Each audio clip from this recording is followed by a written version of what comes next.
You know, the definition of you're a bad person on earth is you go to hell and you run a gold mine. Pow. Look, give me one reason I should own your stock and not the gold you mine, because I show him his chart, I show him the price of gold, and they are ugly. You'd rather own gold. Never own the miner, own the gold.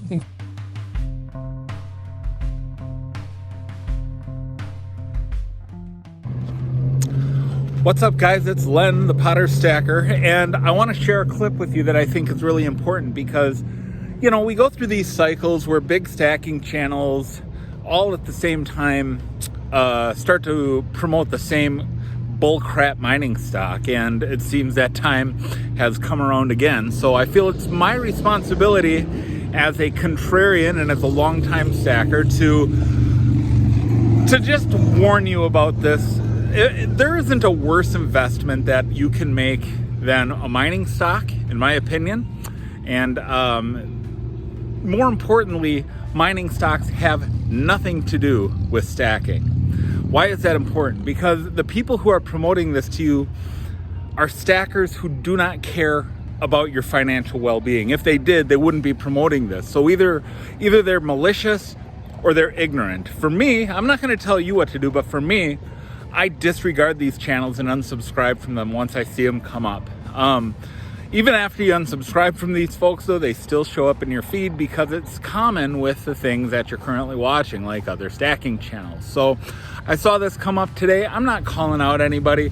You know who they are. You know the names. I'll let you figure it out. But I want you to watch this clip and ask yourself why one of the best investors in the world, and forget the personality, right? You got to look at results.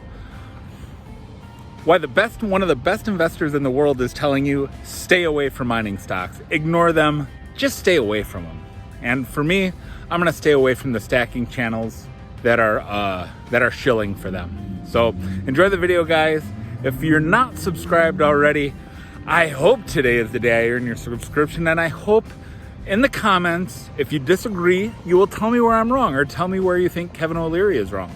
We'll see you on the next one. Think about the gold mining stocks right now and why maybe they're not performing in tandem with the price of gold. Idiot management. The problem is the management of gold companies can't control their costs. I interview every gold CEO. Yeah. They come into the CBC or they come on the Langolier Exchange. I ask the same question to all of them.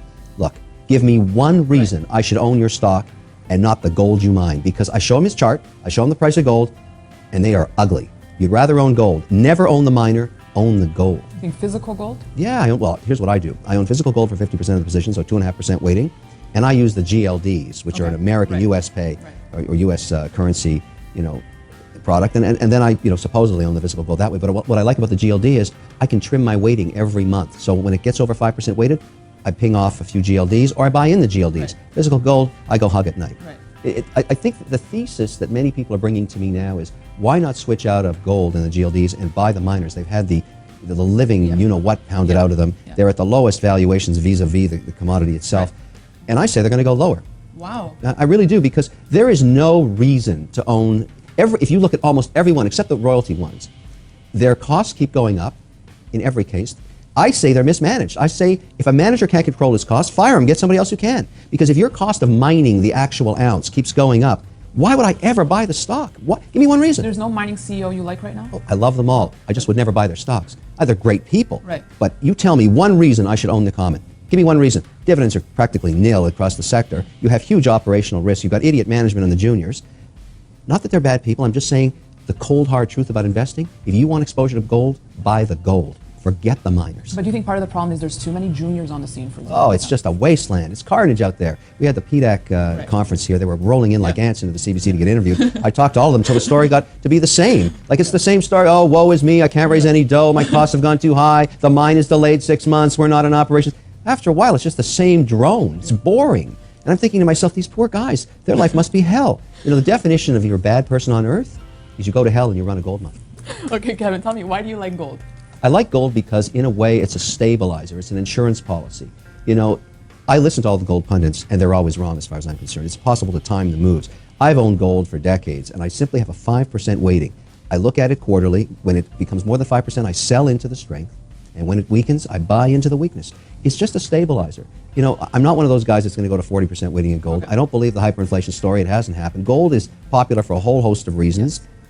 And 5% seems to be enough. It's worked for me in portfolio management. It's the only security I own that doesn't pay a dividend. So, Kevin, I guess, do you not care if gold goes to $2,000 or $5,000 an ounce? You're still going to buy gold? Yeah, I don't care. Like, let it run. I'll be selling into that strength, keeping it at 5% weighting. You know, what I've learned, I'm an old crusty investor. When everybody's saying you got to own it, you should be selling it, because when it corrects, it doesn't touch the sides on the way down. So I simply say 5% is good for me. Some people like a 10, 15% weighting. I'm a 5% guy, and I'm disciplined about it. I hope it runs to 5,000. I don't care. I'll be selling all the way up, keeping it at 5%. And when it corrects back down to 2,000, I'll be buying it in.